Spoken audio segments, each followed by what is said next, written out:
Well, look, we've got to do this. So just imagine spending your entire working life saving in your own country as part of your contribution towards, shoring up the economy, by investing in the most secured government bonds. Your plan is that one day you retire comfortably without being a financial burden on your family at your old age, taking, into consideration the economic policies in the country, which don't really provide adequately for good living conditions for those who are aged. But then it turns out that what you have toiled for all of these years, the returns that you are waiting for to take care of your health needs have been frozen by the government. That same government which is supposed to protect you has rather placed you at risk with some draconian conditions on your hard-earned investments. All without your permission, by the way. That's the current situation for pensioners in Ghana in the wake of the domestic debt exchange program, which is aimed at securing an IMF program. So, I'm sure you've heard some of the harrowing stories of these pensioners who have been picketing at the finance ministry to be exempted from the domestic debt exchange program. These stories are harrowing. Some are rationing their drugs, others are waiting for their returns to come so that they can go for old age, diseases like kidney failure to be treated. But their coupons and returns are not going to come. Let's listen to one such story, okay? This is an 81-year-old retired medical director, Dr. Samuel Amakwe. Now, he says failure to pay his returns by government will mean he's just waiting to die because he has no other source of livelihood to pay his hospital bills.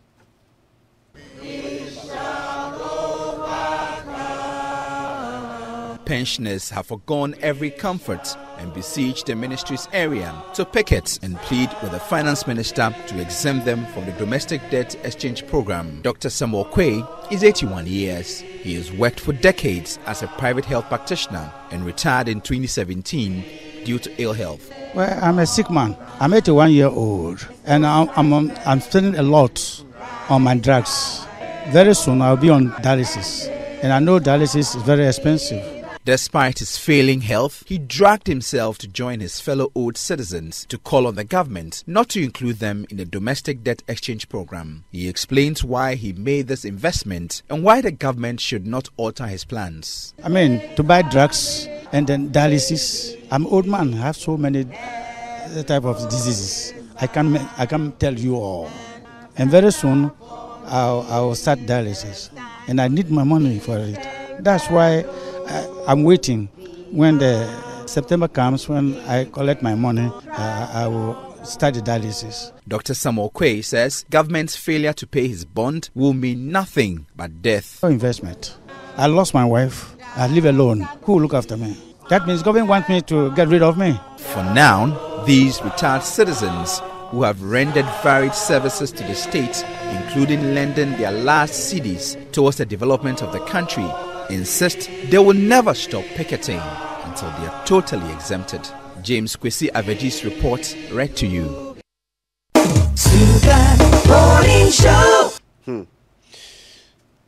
And it doesn't stop there.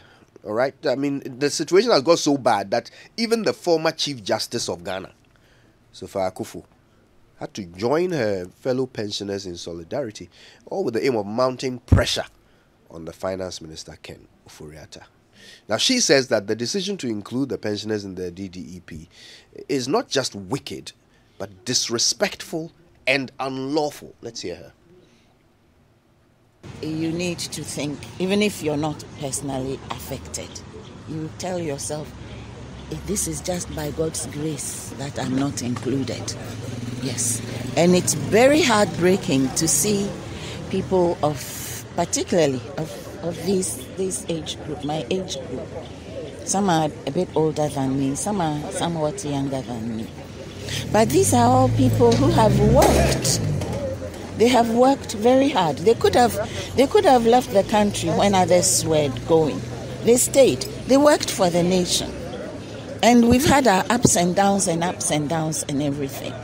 But bit by bit, a lot of us are from the generation where you were always encouraged to save for tomorrow and all that. Sometimes we've been through times when all your savings become nonsense because of some government policy. Then, over the years, bit by bit, people have become more confident in the economy, in investment and all that. And quite a number of people here today, when they retired last 2 years, they've put everything into government bonds. And now, all of a sudden, it's a contract, isn't it? Mm-hmm. And you virtually want to, at gunpoint, force them to agree with you that the repayment or the yield of their investment should be as you dictated. As you dictated. Why? And at the same time, why are we in the mess we are in? Nobody has fully explained to us. Yes, debt. Okay, fine. We took debt. What was it used for? Where's the accountability? Exactly what was it used for? You're not telling us about how you're going to be able to make things better, but just that help me and I help you. No, you help yourself first. Let me see you doing something serious. Because we've seen these sort of things too many times. I'm over 70 now, and I'm no longer a government employee. My mouth has been ungagged, and I'm talking and I'm saying what I feel. And it's important that the elderly in this nation should be respected. One, I find this wicked, I find it disrespectful, I find it unlawful, I find it totally wrong, period. Because you don't solve your problems by sacrificing your aged. That's the last thing you should do, especially when you don't have any services that are specially geared at the comfort and the relief of the aged. The national insurance system has virtually collapsed. The elderly are buying their medications at normal commercial prices. And I know a lot of people who have told me that they have timed the way they did the investments so that at least every month there's something for them to be able to cover their medical bills with. Now people are asking pharmacists, oh, can I? Is it safe for me? Instead of 2, can I take 1 a day? Or if instead of 1, can I take half a day? How long can I continue like that before having a bad effect on me? Should it come to that after years of faithful service to the nation? So the Minister of Finance had better go back to the drawing board and come back with a better proposal, because otherwise nobody is going to. I'm encouraging people not to agree to sign up to any. So that's what the former Chief Justice had to say about the current situation in which she and many other pensioners find themselves. Look, the purpose of today's show is to understand this thing from the perspective of those affected, the pension bondholders themselves. And so today we are bringing you 3 of such pension bondholders with different stories, different backgrounds, but all of them affected by the plans of government. In the studio, we have engineer Seth Ahene. He used to be a civil engineer. He's retired, and he's bought bonds with his pension. We will also hear from Kokui Ajo Edu, who joins us over the phone, another person who's been retired for 5 years now. Also bought bonds with her pension. Dr. Samuel Amakwe is a medical doctor. He's retired. He is looking forward, well, he has some dialysis treatment ahead of him. And, well, they are expensive. And so he thought he was making a good move to ensure that he can cover those costs. Turns out government has other plans. Well, let's find out how all of this is playing out from their perspective. Good morning to you all, Engineer Ahene, Dr. Amakwe, Madam Kokui Adjo Edu. Good morning to you all. Good morning. Good morning. And good morning to the listeners. Thank you all for making the time to be with us. I want us to start from the beginning because I really want people to get this from your perspective. So, if you don't mind, Engineer Ahene, why don't you talk us through what made you even decide to buy bonds? Do you remember the decision-making process that led to you becoming a bondholder? Well, you know, I'm disabled, and I have been warned long ago that I will face a number of major medical conditions because of the polio I had. So about 10 years before I retired, I started saving. So I was buying treasury bills. Then one day I went to the branch of my bank in Kumasi, and then the lady told me, look, there is this other investment that you can do which is better. So give it a try. So I bought the first one and I thought it was good. So I moved most of my investment from treasury bills into bonds. And that is how it has been. Do you remember why you were told that bonds were better than treasury bills? Yes, she said, look, treasury bills, I mean, I was buying the 90 days. Every 90 days, the interest rate changes.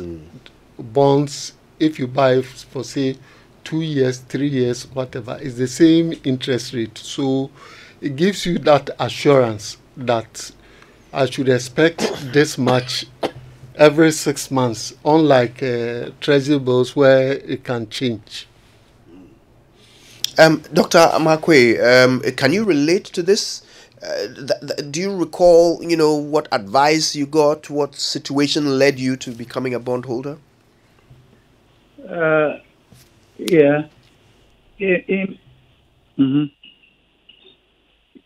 my case,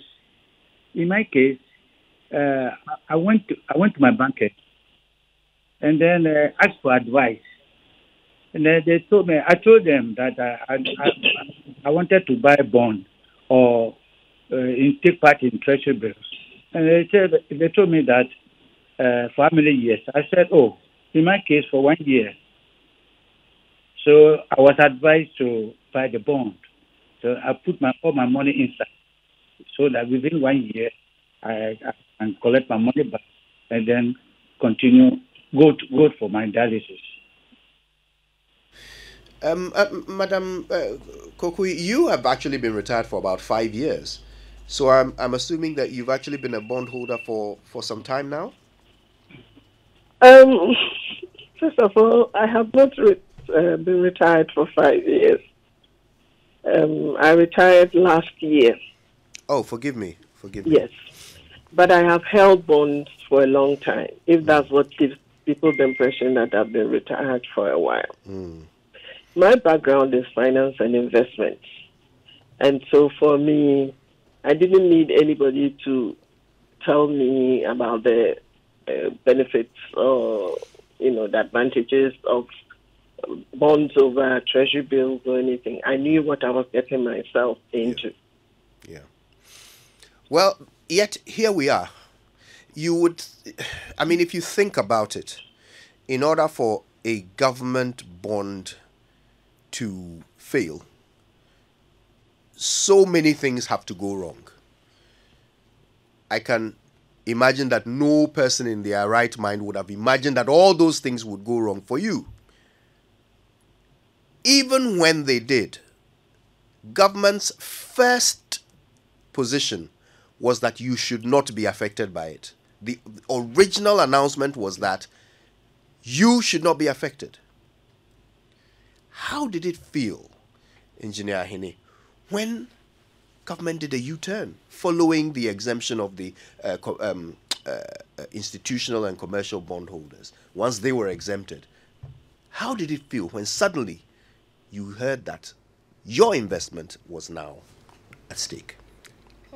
I thought it, excuse me, it was a total betrayal. And, when the unions threatened government and it had to concede to their demands, I told my mates and so on who I encouraged to buy bonds that, look, we the pensioners will be the next target because that is a low-hanging fruit. We have no means of putting the government under pressure like the unions. And lo and behold, I have it on my WhatsApp now. When it happened, he said, you are a prophet. Sadly, one of doom in this case. Madam Kokui, I suspect that as soon as the announcement came out, you started making some very quick calculations. Talk us through, how the picture changed for you in terms of, your best laid plans and government's intention now to dip their hands into your nest egg. Well, to begin with, I have always known that every investment comes with risks, and that even with government, there could be risk. Except I didn't think that there would be a risk. It would be risky to this extent. So that was a surprise to me. Of course, when it was announced before, on the 5th of December, that individual bond holders were exempt, I thought, great. Because I felt that, our president, chief of staff, minister of finance, chief advisor to the president, all of these people are pensioners, really. They are in their 70s and all of that. So it means that they really identified with us and saw the need to protect us. And they also knew that there isn't anything that is done for the elderly in this country. There's absolutely nothing. So if you find people who can actually plan their lives, plan their future, and put something away deliberately to take care of, their lives at this stage, and then you want to just throw all of this out, it was very hurtful. So this is how I felt. Of course, I went to my spreadsheets and I started doing my calculations and looking at the worst case scenario and what could happen and what can I move around and that kind of thing. But how many people are that sophisticated? Many people bought bonds for the first time. Some are saying, it's only a year. A year ago, 2 years ago. Yes, rightfully so. The last 3-4 years, most people who retired collected their Tier 2 and Tier 3, and they didn't know where to take it. They all took it to government. Anybody who came to me asked me, what do you do? I said, just buy some government bonds so that you can get your fixed income and, learn to live your life around that fixed income, Because when people are getting older, we direct them to securities that are very safe. Yeah. They don't have, many of them don't have the heart to take the other types of investments that swing around. You know that in the U.S., for example, there are people who die just watching television because as they are watching TV, the stock prices are scrolling on the bottom.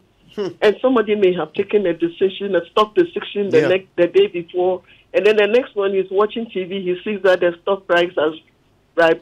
And before family members come and see him, he's already dead in front of his TV. Yeah. So, when you're getting old, you go for safe investments, and government is the safest. We're not saying that government is zero at all, zero's risk, but government is the safest. So if government does this to you, then where are we going to go after this? That's my problem now. Where will people want to go after this? Just before I bring Doc back in, Madam Kokwik, when you went to the spreadsheets, give us an idea of what they told you. How did the picture of your saving and investment change? Give us, as much detail as you are able to give us of what story the spreadsheet told you. Okay, let me tell you something. I held a bond that is supposed to mature next year, and I've been holding it for about 8 years. Right. Now, when I buy a bond and I have a face value, I know that my face value, which is like 6 or 8 years or whatever away, because I will hold to maturity. And most, Ghanaians of retail investors are not sophisticated. They buy a bond, they're just holding it to mature. Because they don't even know how to scan the environment and monitor things to trade and say this is a good time to get out and that kind of thing. So many just go in there to hold. So, I mean, I can trade. I can tell when to get out. But I held this one to mature next year. I knew that next year the value I was going to get was nothing close to what I spent when I bought it. And I do that in dollar terms. Right. To tell me really what it is. So you bought something 8 years ago, maybe it was worth $200,000 or something. In today's terms, when you are going to get it, it's going to be about a quarter of the amount or something, But that is what it is. But what I do is that before I retired, my coupons in my spreadsheet, I am reinvesting. I reinvest my coupons, so I reinvested my coupons to make sense of my face value that was going to come many years in the future. Now, at this point where I'm on retirement and I'm now doing spreadsheets for retirement period, I'm not looking at reinvesting my coupons. I'm looking now at living off my coupons. Right. Because I don't have any other income coming from any other source. And so those are the kind of differences that you have, what you do before retirement and what you do after retirement. But I was one who was looking forward to retirement. In fact, a lot of people would say they've never seen somebody who is so much in a hurry to turn 60 and to retire. And I said, yes, but when you put your things in order, you're not afraid to retire. When I retired last year, my godfather, who is almost 90, he gave me a bottle of champagne, and he said he was celebrating me because I had spent most of my time in public service, and he hadn't had one scandal against me. And so he gave me a bottle of champagne. That bottle of Moët Chandon is still sitting in my chest. I look at it with pride. Yeah. A symbol of and then this came. Yeah, a symbol of a life well lived, and then bang, suddenly this came. All right, Doc, help us. And by the way, if you just joined us, we're having a conversation with pension bondholders, people who have worked their entire lives. As we've heard, they made all the right decisions, all the prudent choices, so that their retirement will be comfortable. But suddenly, out of nowhere, through no fault of theirs, the value of their nest egg is under threat because government needs money. And it is their money that government is coming after. What does it mean for them? How does this affect their lives? That's what we're learning today. And our three guests are helping us with that. Doc, I want to bring you back into this conversation, and again, we're trying to get a clear picture of things. You used to be a doctor, and then you retired. Tell us about how that affects your income, from being a doctor, earning whatever you were earning, to being a pensioner, having to calculate every penny. Tell us that difference. Tell us about that. It's a big difference because while you are working, you know that how much you are getting, you are earning every month, and then you But on retirement, nothing is coming anymore. I mean, I'm talking about this. You see, nothing is coming anymore. You depend what you have saved. You see, so it's very difficult. In your specific case, you've got some medical bills ahead of you. Tell us about those. Yes, as I'm speaking now, I have a referral to Prof. Kwati, the renal specialist at Kolibo. And he has seen it before, so he's aware of my case.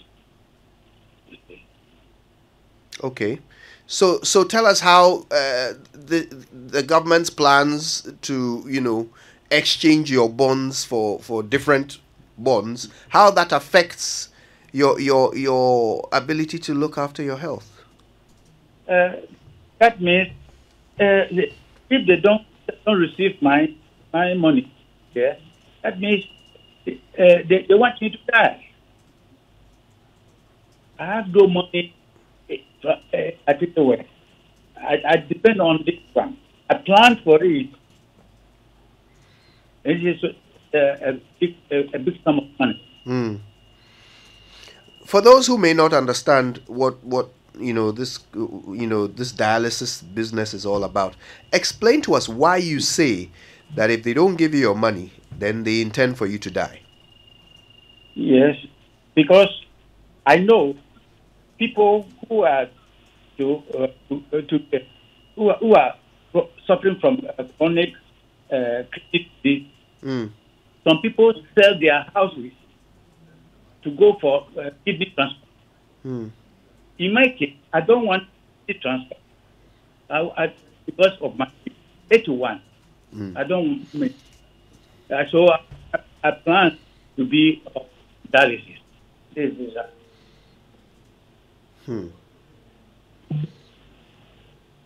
And how expensive is it? Dialysis expense. You start and you pay that till you. I mean, why you are till you die. This how it. Okay. How expensive is it? How regularly do you need it? No, 3 times a week. And at Kolibu, they have a fixed amount for each time you give. Yes, what's that amount? I haven't started. I don't. So it's expensive. Right. So your concern is that if they don't pay you your coupons or they don't pay you on maturity, then you can't afford to stay alive with this dialysis treatment. Yeah. In my case, I don't receive coupons. I put the money there. You see, purposely for the dialysis. So I don't receive anything from it's a fixed I put there, and then I know how I will interest. Engineer, the finance minister says, how does that make you feel? It makes me feel he's very insensitive. After all the sacrifices I've made during my working life, now I'm retired, I'm not on any regular income, so I've made this arrangement to be able to use the coupons to top up my pension. And I have so many, apart from medical bills, I still have people, orphans, that I'm educating in school. And I was surprised, for instance, when I saw law, for instance, how much they pay. Yeah. So when I got my coupon in December, what I did was I called the 3 who are in university, who are all fee paying, and said, look, let me pay for the full year. I don't know what is going to happen. If we are lucky and we go through this successfully, yes, next year you can continue. If we are not lucky, then maybe next year, but go and pray. You see, so what is going on, it's not affecting me alone. My drugs bill, a month, is 4,000 Ghana cedis. For your drugs alone? My drugs alone. So you see, if the finance minister is telling me 3% in Suna Wusu, the 3% means about 6,000 on one of my bonds, which I've set aside for my medicine. It means about 6,000 Ghana cedis. And that is my drugs bill for 1.5 months. Now, let me tell you something. I came back from working in one of the mines in November. Now, there you just go to the hospital and all your drugs are provided. If they don't have it, they give you a prescription and go and buy and they pay. When I came back, there was a particular tablet that I was taking 2 a day. And then I said, look, this thing is too expensive, 20 cedis a tablet. Let me reduce it to 1 tablet a day, and with lifestyle changes, yes, good rest, a bit of exercise here and there. After 3 days, it was around 130. About 5 days, I checked it once and it was around 150. That's your blood pressure you're yes, talking my about. blood pressure. Yeah. So medication doesn't work like that. Yes. I quickly said, look, is it because of 20 additional cedis a day or 600 additional cedis a day that I should die? I will make this sacrifice. You see, so they shouldn't think that we are just making noise. We have genuine reasons why we are out there picketing, and I hope they are listening to us. Well, you hope they are listening to you, but Madam Kokui, this is what Gabi Asare-Ochredakon is tweeting in response to your picketing. I'm going to quote him directly. He says, whilst I have sympathies for those picketing, I think we should be bold enough to ask them what really is the purpose. Why picket over an offer which you have the liberty not to accept? You are asking to be exempted, but from an improved offer program which is voluntary. You have such a clear understanding of finances, Madam Kokui. So I'm asking you your response to this. I just want to finish reading the rest of it, actually, because he says a bit more. He says, the former Chief Justice, Sophia Akufo, may mean well, but she erred big time in her basic appreciation of the issues. Rather than asking the government for exemption at this late hour, why did she simply not exempt herself from exchanging her original bonds for the new one? Why picket over something you don't like? The improved offer, when you have the right not to sign up. Sorry, but I struggle to get her emotional outburst over exemption. I hope she won't volunteer to picket tomorrow and on the same issues when the time to sign up has expired. Your thoughts? Well, I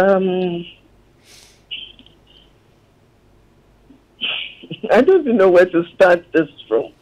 But I think that what is clear is that there's a trust issue.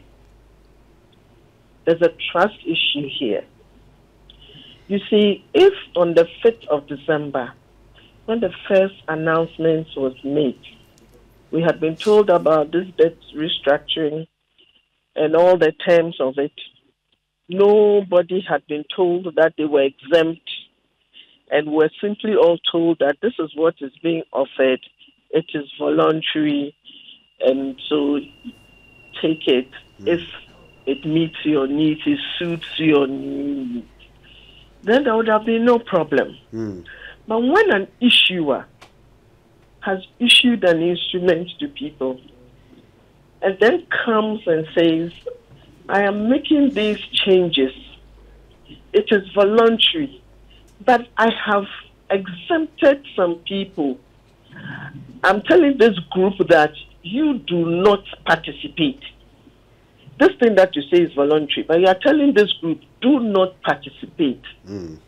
The rest of you is voluntary. You can choose to participate or not.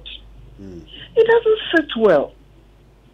It makes us feel that there has to be some very good reason why you're saying to some that you must not participate, but the rest decide on your own whether to participate or not. It is voluntary. It feels like a gun is held to our heads to participate. And you're saying it's voluntary. So now we are saying, for the same reason that you exempted pension funds, this is the fund management company that is managing funds for people who will retire in the future. You are that concerned about their well-being in the future. How can you not extend that to those of us who are on pension already? That is just what we cannot understand. So you are looking very good to one group of people and then to another group of people who we feel are even more vulnerable than those that you have such a goodwill towards. You're treating us like this. We're finding it hard to put the two together. And if there's nothing wrong with this voluntary thing, why are you finding it so difficult to say, I'm exempting you too? Isn't that confirms to us that this thing is not as simple as you're wanting it to make it sound? So that's our problem. There has to be some reason why you are exempting some and you are telling some to take this decision on their own. And we are saying, please exempt us too, because we think we deserve to be even treated better than those that you are protecting right now. Pension funds will be there forever. It's like SNIT has been there for years and years and years. For as long as there are people working, pension funds will be in existence. There will be a going concern forever and ever for as long as people are working. But we, how long are we going to be living? So why will you not rather protect us? We're finding this very hard to understand. Yes, engineer. Yeah, if I can come in here, you see what's happening. To me, it's like a couple. The woman is pregnant. They already have one child. So the man is making every preparation for the child that they are expecting. And the child who is already here in school, the man is saying, look, I'm going to cut down everything that I do for you. This Christmas, I won't buy you a dress. You want a new shoe, I won't buy it. I'm keeping all for the one to be born. I mean, it doesn't make sense. Let's look after the one. Yes, make the necessary preparation for the one yet to be born, but give the same distance to the one who is already here. We are here. We are on pension. So why do you look after those to go on pension and neglect us? It doesn't make sense to me. I see the analogy you're making. Dr. Quay, I've just got a text message from my friend at Kolebu, who says dialysis is 400 Ghana cedis per session. You're going to need 2 to 3 sessions per week. And this 400 cedis does not even include the medications and lab investigations that go with dialysis. So that Dr. Amakwe, that seems to be the situation awaiting you. Tell me, do you feel like you made a mistake in becoming a bondholder? Do you feel like you made a wrong decision?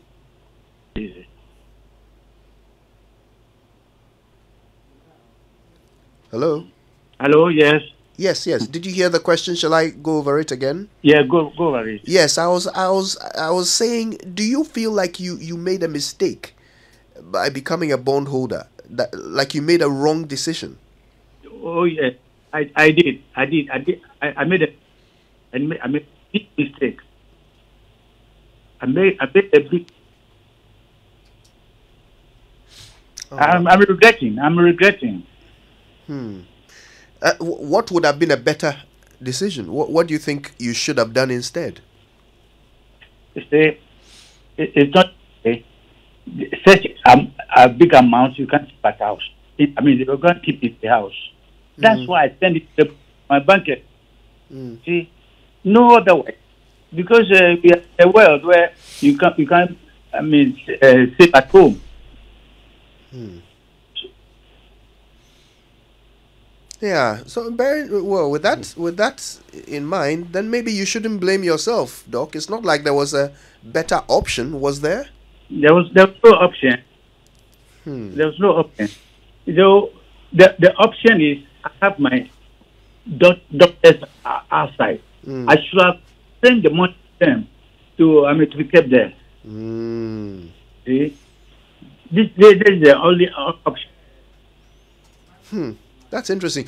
So perhaps you should have started paying for your healthcare directly, rather than lending it to the government. That's what you're saying. No, that is different. I have my doctor outside, and I should send the money to them instead of keeping it in the bank. Yeah. Madam Kokui, the truth is that our economy is in a crisis. That's the truth. Government has to restructure its debts. That is also the truth. So if you and all your colleagues, all of the pension bondholders, if you all insist that your investments should not be touched, what alternatives do you think government should be pursuing instead of touching your nest egg? We don't think that we make such a big impact in this whole program.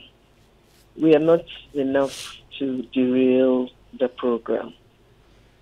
Indeed, on the 5th of December, we had been taken out. The ministry did all their computations, and they knew that they didn't need the individual bonds.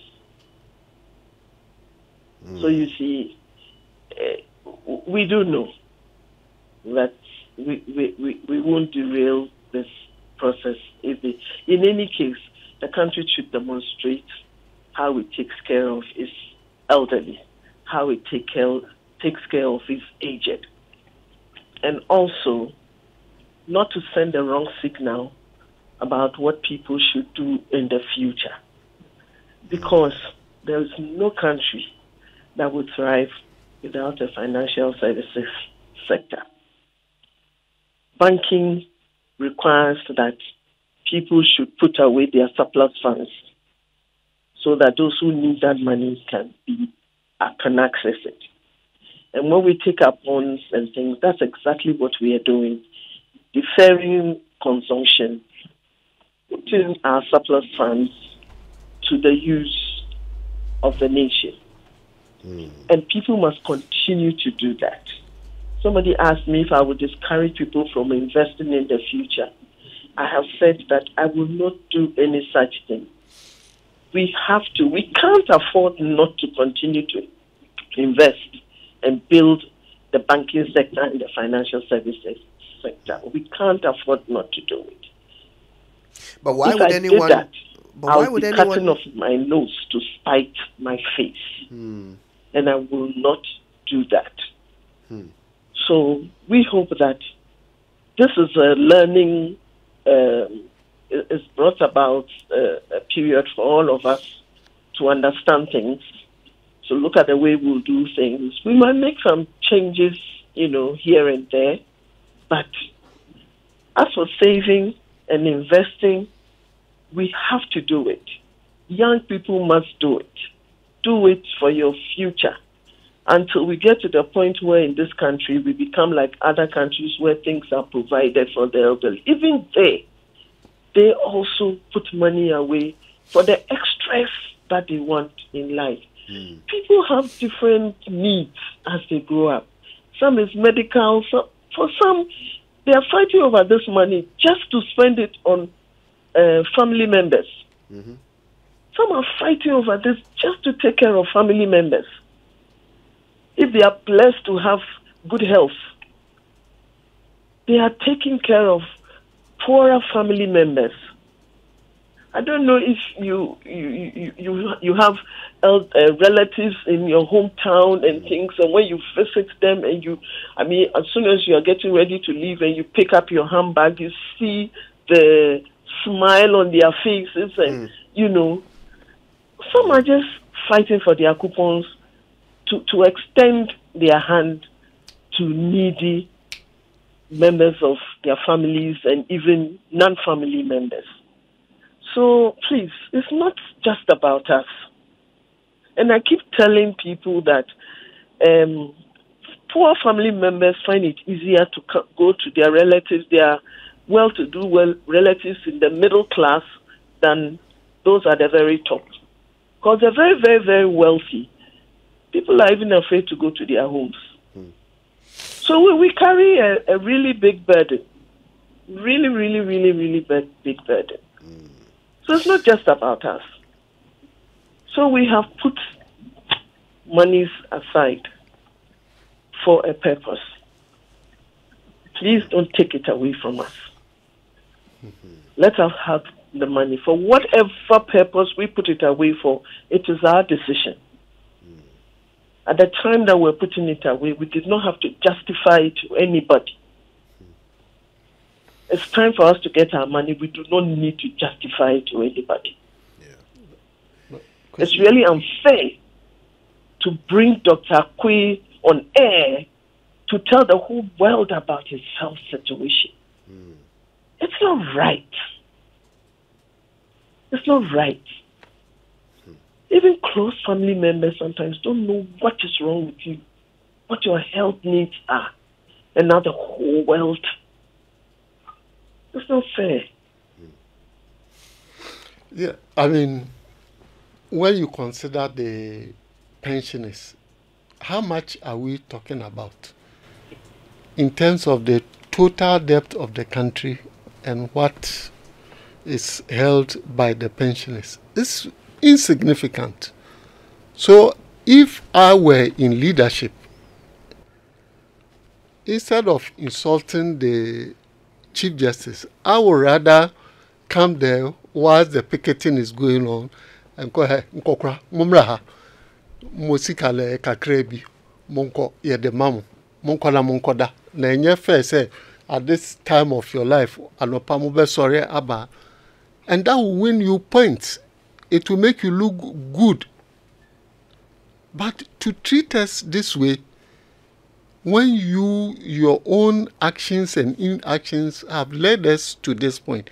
Because see, my brother, who is a medical officer, when I tried to convince him to buy these bonds, he looked at it and said, look, the way these people are borrowing, it will get to a time they can't pay. So we used to argue that, this thing, they are Latin America and so on. That's where it happened. And we have a crack team that is managing our economy. So it is never possible. So when it happened, he called and said, I told you so. That's the worst kind of I told you so to hear, isn't it? Dr. Quay, let me ask you this. If the government does not listen, yes, and they go ahead with their plans, what will you do? What's your next move? My next move, now we'll continue with the picketing for the meantime, and then later go to court. This was it, because we made agreement with our banker. So you will sue government or your bankers? My banker, because I have an agreement with my bankers.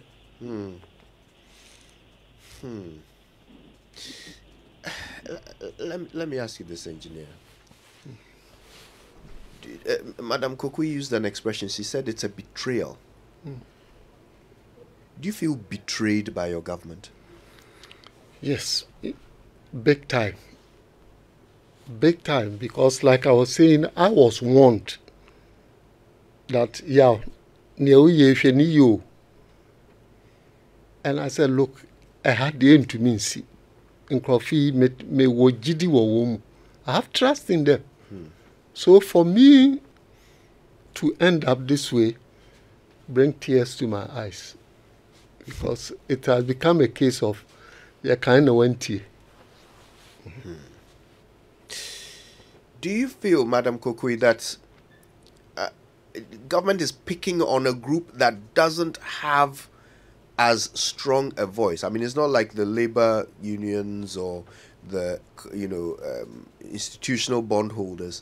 You're a group of, for want of a better word, ragtag individuals who have all invested your, individual funds, and they don't see any kind of, front that is putting pressure on them. To be perfectly honest, government does not feel pressure, to succumb. Do you feel? Do you feel like they are picking on the most vulnerable group? And what is your counter? How do you overcome that?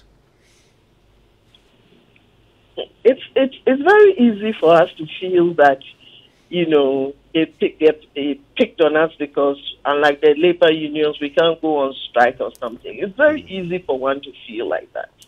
But at the same time, we think that with what we have done with our advocacy and all of that, that has made government move from 0%. For us, when they moved from 0, government actually offered us 10%, and we turned it down, and then offered us the 15%, we again turned it down. So we feel that we even shocked government of what we were capable of doing. I don't think that government thought that we were capable of getting them to move from 0 to where they went. I am so sure that they were shocked, because individuals, and how were we even going to be able to get together? I don't think that it even occurred to them that these people could have, been able to organize themselves the way they did and all. So we are proud of what we did, what we achieved for those who were okay to go and sign up on it, because some people have signed up. And I know somebody who at 0 was encouraging me to take it and, talking about maybe certainty of something happening against uncertainty and all of that, But at the end, he was ready to sign at 0. So now that I'm certain he signed at 15, we did something very, very good for him. You understand? So I'm proud of the fact that we stood up to something, and we got government to look at things and make changes and all, So some people have walked away with a much, much, much better deal. And that's why government keeps talking about 15% and 15%. And then some of you would think, oh, we are being greedy by not accepting 15%. But the thing is that people are holding bonds of 29%. And then you give them 15% and they're supposed to clap. So that's the thing. So those who have signed on 15, they should thank us. They should thank us and not say anything negative against us, because we got them the 15%. But we are saying that we do not want to self-exempt ourselves. We want the issuer to exempt us, that there is a difference. When the person who issued the bond to you, who took money away from you, and it's time to pay you, tells you that, look, I'm having difficulties, and I have to make certain changes in the bonds. But for you, don't worry. Keep it like that. It means that he's going to do everything he can to meet that obligation with you. But when he tells you to self-exempt yourself, we don't know what that means. Government hasn't clearly stated that to us, what that means. And that's our difficulty. So I tell you, it's a trust issue. It's a trust issue. So what is our game plan? Well, we are insisting that we would like you to exempt us. Do not ask us to self-exempt.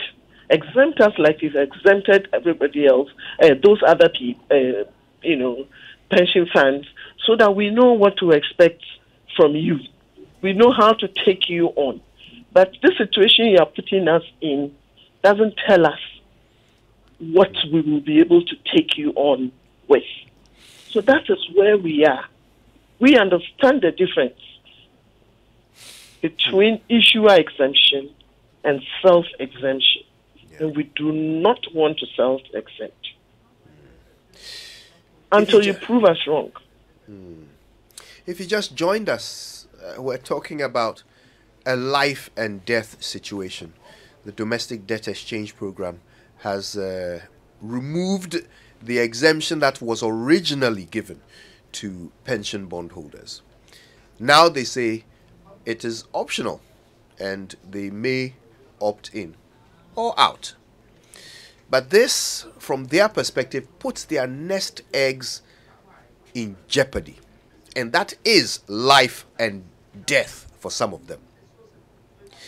We're learning why that is the case, and we're hoping that you are listening as well. Because whether you are a pension bondholder, whether you are a pensioner or not, you have to understand how you can find yourself at the end of a list of good decisions. You can find yourself the victim of a bad situation. Here's how I would like us to end. We've got just about a minute left. I'm going to quickly go around our three panelists, and I'm interested in this. Dr. Quay, if you don't mind, I'll start with you.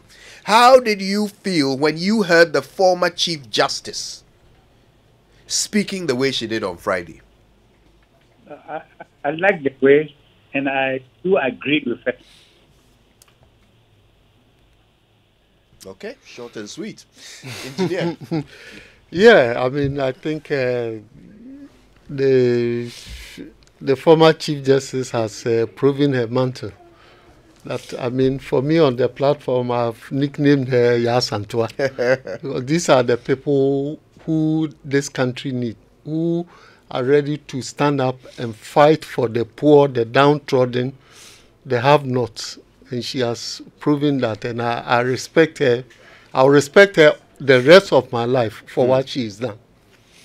Madam Kokui, do you think it matters that it was someone like the Chief Justice who spoke up? Yes, I think it matters, and I thank her for coming to support us. You know, we need people to come out and openly support this, because we cannot pretend that we don't know the plight of the aged and people, retirees in this country.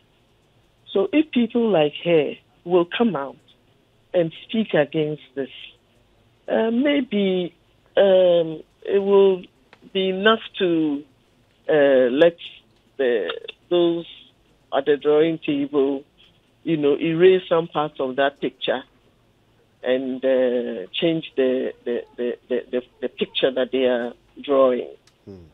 So that's what we're happy. We thank her. She gave us mileage, and I'm sorry that she seems to maybe have been attacked by doing what she did. But we appreciate it, and we will appreciate anybody else, including even you. You know, it doesn't even have to be just people in, you know, who are well known and things like that. But anybody who speaks for us is a friend to us. So we thank her, and we thank you also for giving us the platform. And we thank the listeners.